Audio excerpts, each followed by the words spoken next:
Good morning, students.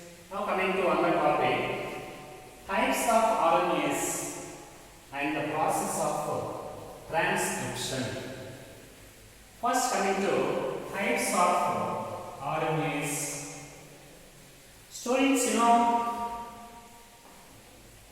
there are three different kinds of RNAs in eukaryotic cell.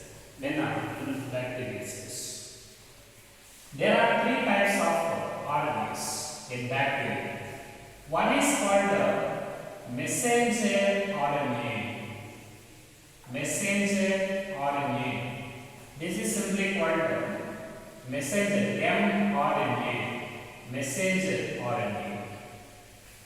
Generally, this messenger RNA, it is responsible for carrying the genetic information from DNA blueprint to the cytoplasm. DNA genetic information is first copied onto mRNA, and then mRNA is entering to the cytoplasm, and the translation takes place in cytosol. So, the process of carrying the genetic information from DNA blueprint onto mRNA, this is called transcription. Messenger RNA carries genetic information.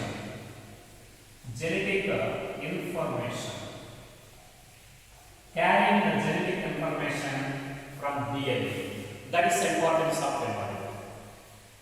And second one is transfer RNA. Transfer RNA. This is the second type of RNA. Transfer RNA. This is simply called tRNA. Transfer RNA. Transport RNA or transfer RNA.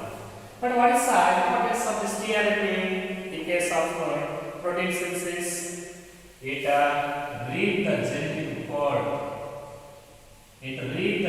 code. And transfer amino acids.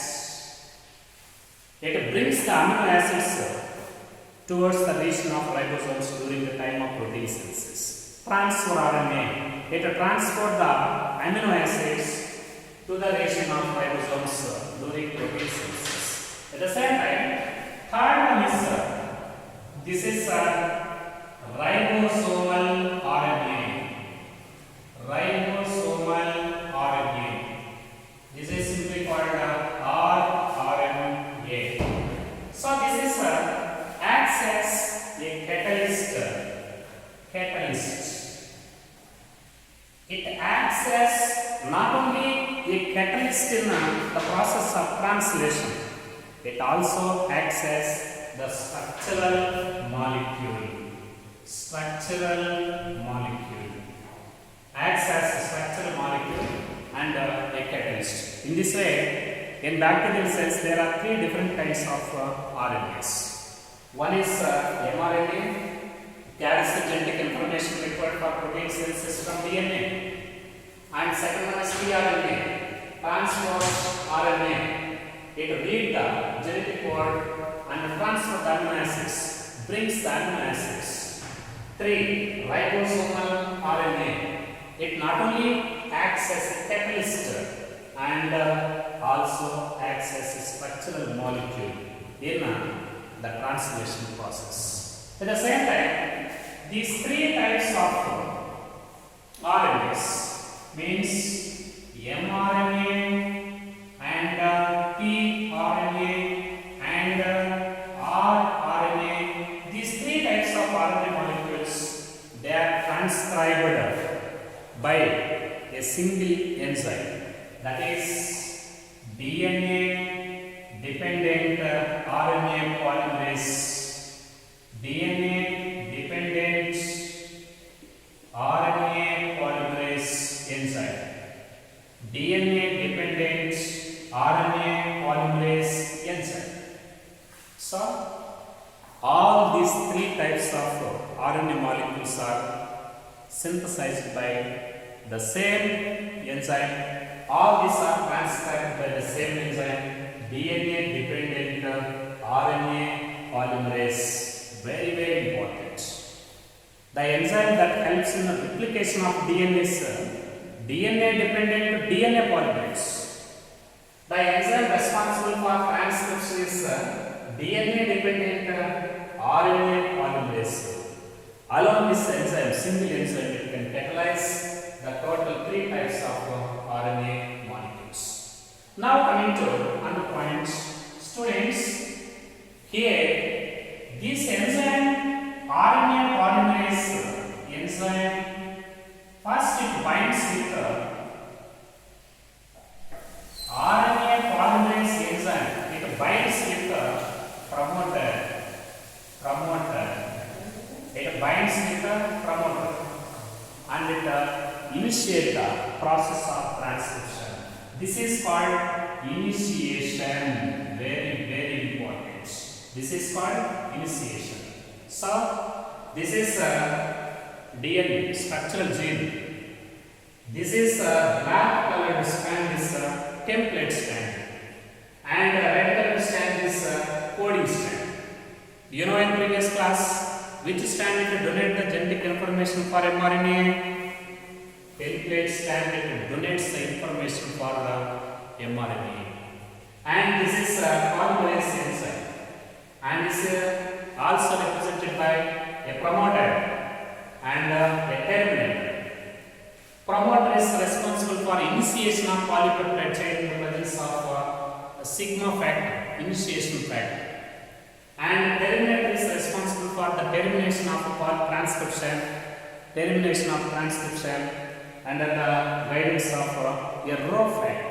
In this way, this RNA polymerase enzyme, it binds with the promoter and is initiate the process of transcription. This is called initiation. Initiation.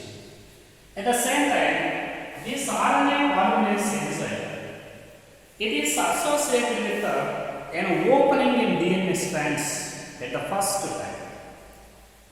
This RNA polymerase, it opens the 2 strands of DNA, and this starts the process, and this place is called this is called here this RNA polymerase, it facilitates an opening of the 2 strands of a DNA molecule at a site, and it starts the process of transcription, and it continue the polymerization of all the nucleotides present in template strand based on the rule of complementarity.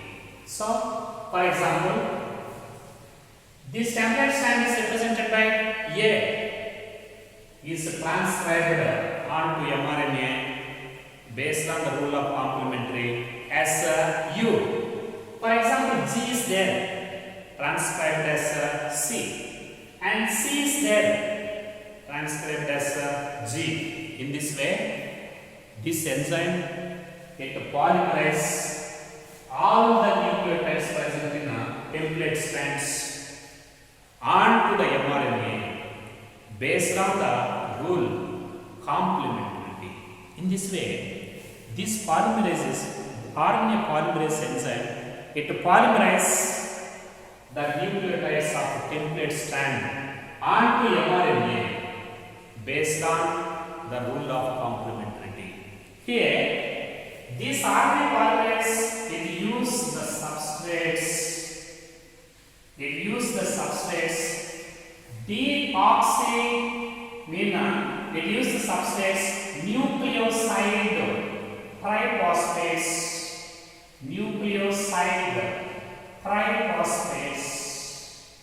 What are nucleoside triphosphates?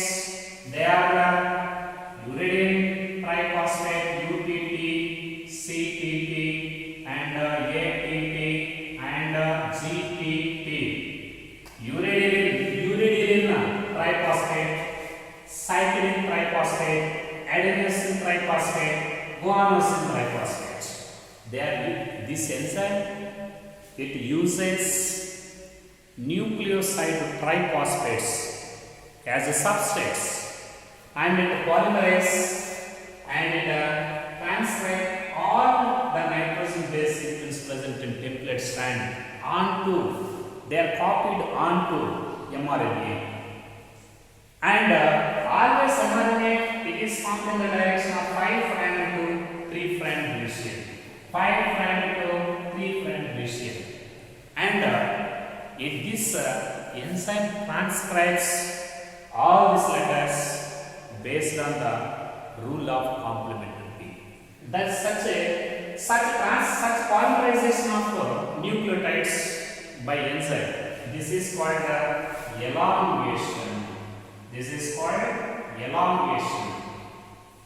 The copying of all the nitrogen base sequences present in template strand into mRNA by enzyme RNA polymerase. This is called elongation.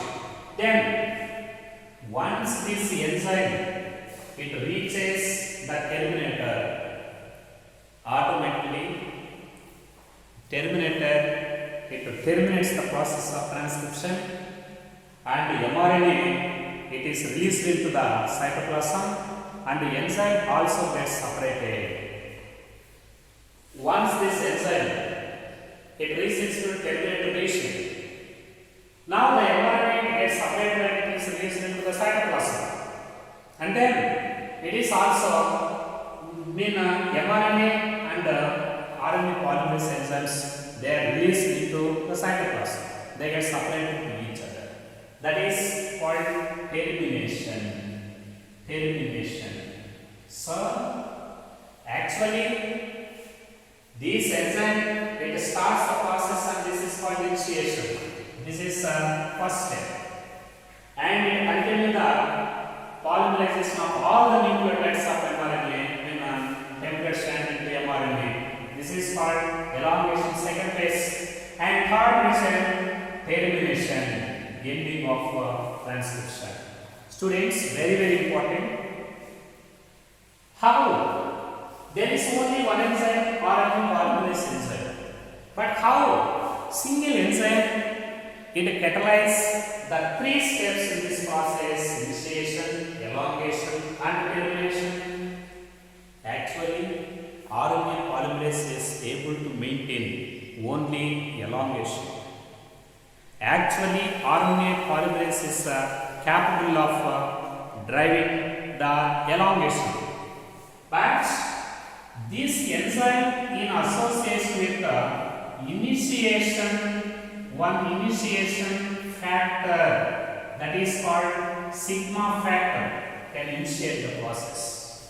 At the same time, this enzyme in association with a terminating factor, that is a rho factor, can terminate the process. Very important. How this single enzyme can complete this process of initiation and elongation and termination? Actually, RNA polymerase is responsible for and capable of only elongation. But this enzyme in association with an initiating factor called sigma factor, it can initiate the process of initiation. At the same time, its association with one terminating factor, rho factor, it can terminate the process. So, single enzyme RNA polymerase in association with the initiation factor can initiate the process. At the same time, an association with a terminating factor can terminate the process. And these initiating and terminating factors that determine the activity of this enzyme. These factors they determine the activity of enzyme. In this way, the single enzyme can complete this entire process: initiation and elongation and termination. Students, now coming to very important. Okay, in case of bacteria, okay, in case of bacteria, that is especially in E. coli, okay, there is no the need of additional additional processing for mRNA. There is no, in case of prokaryotes like bacterial cells like E. coli, there is no the need of processing. There is no the need of processing for mRNA. Directly the mRNA which is formed by this process is released into the cytosol and then it starts the process of translation. Okay, for example, in case of bacteria, there are two compartments. In case of bacterial cells, no nuclear membrane. No nuclear membrane.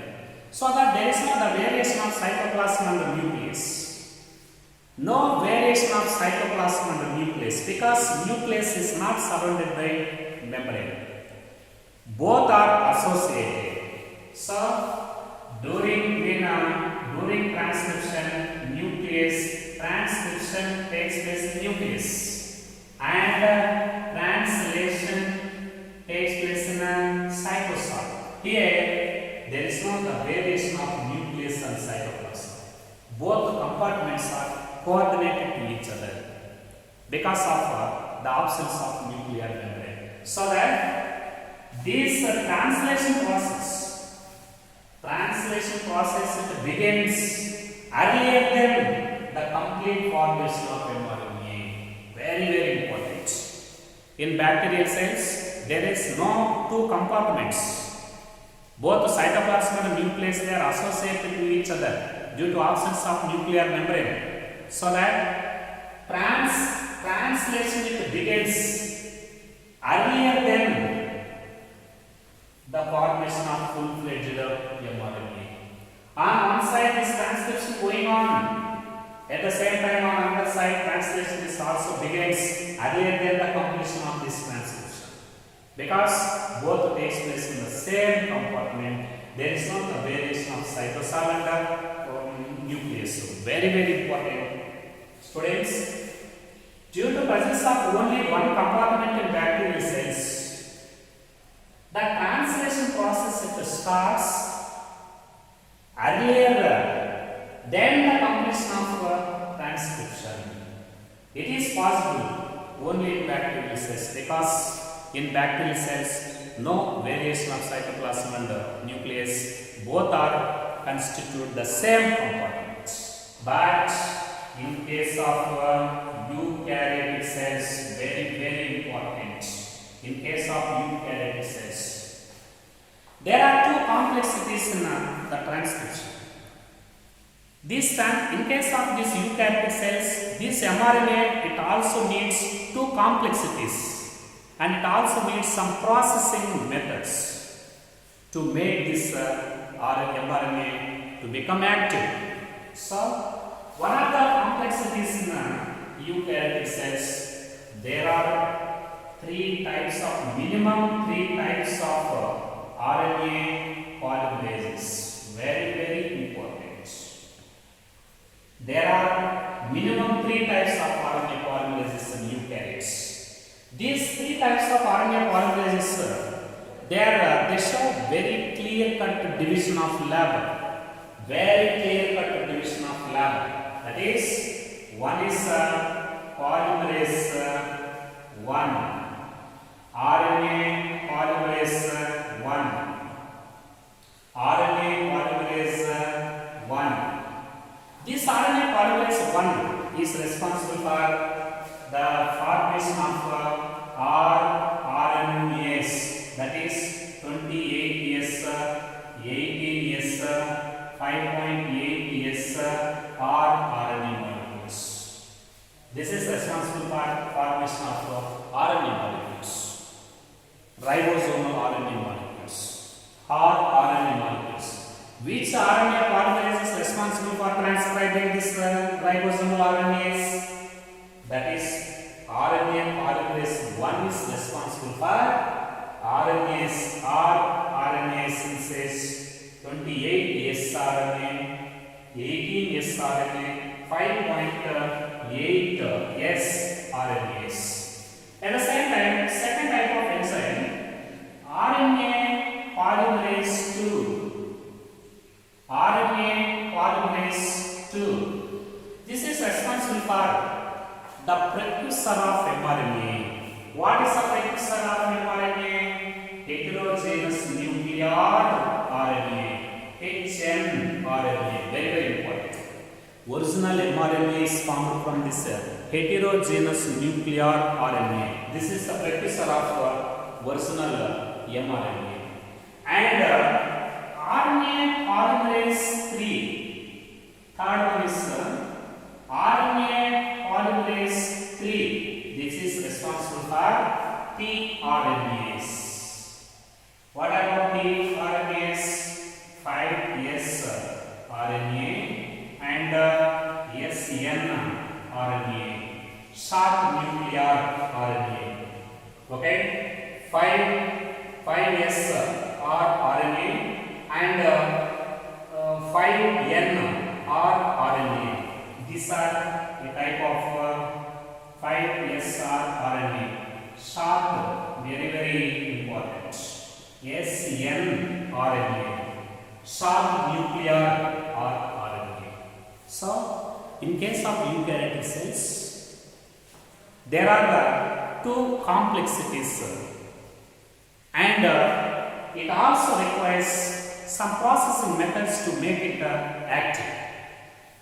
At least 3 types of RNA polymerases are there. Polymerase 1, 2, 3. They are responsible for the translating these type of RNAs.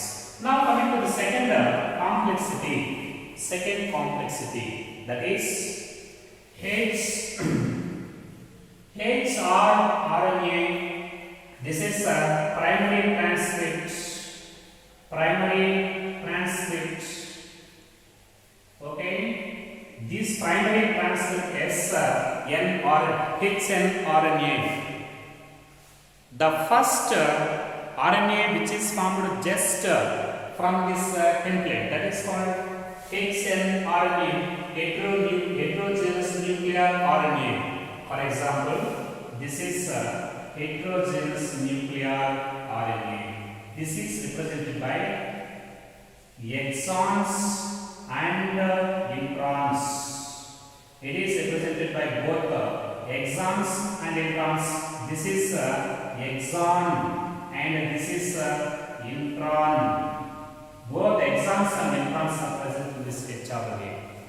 Due to presence of introns, this hnRNA, it is inactive. It is inactive. Why this hnRNA, it is in active state? It contains both exons and introns. What are exons and introns? Okay, exons means, these exons means the region of hnRNA that codes for protein synthesis. Some are expressed genes are there. Expressed genes are exons. And there are some unexpressed genes. Unexpressed genes are called introns.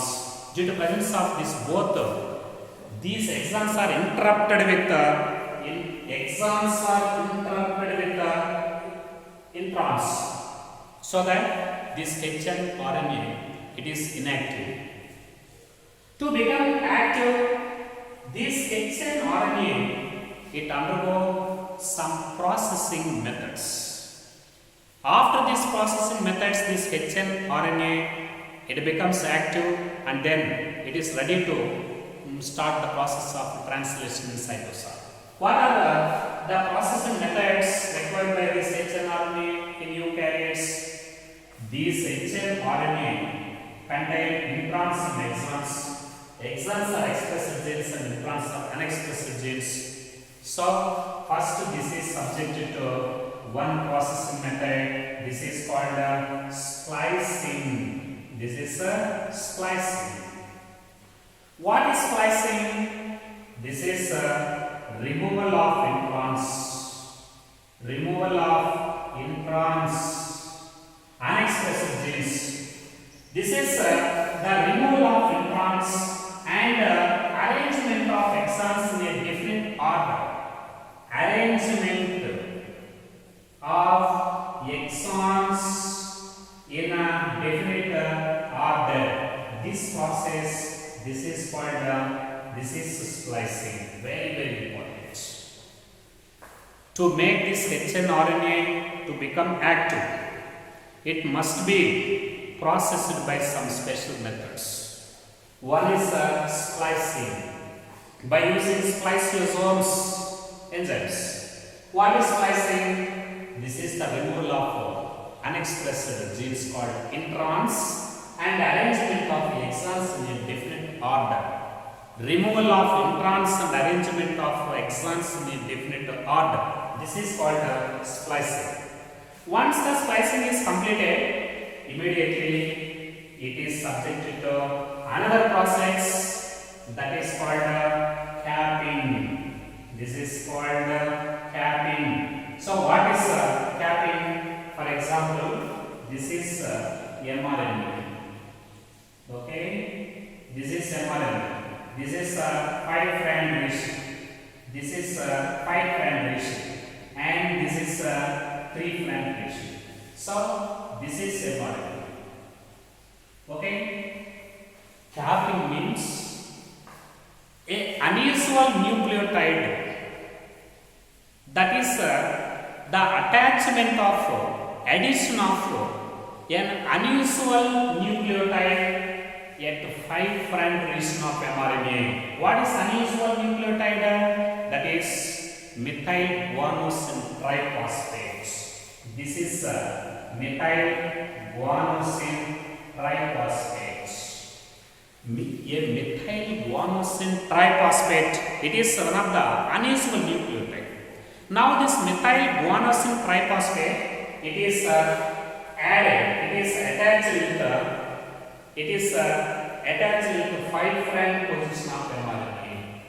Such a addition of such a attachment of methyl guanosine triphosphate unusual nucleotide at 5' region of mRNA. This is called capping. This is the addition of methyl guanosine triphosphate at 5' region of mRNA.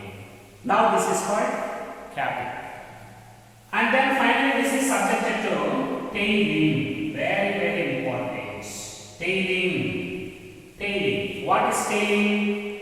This is the addition of adenylate residues having 200 to 300 adenines at 5' ratio.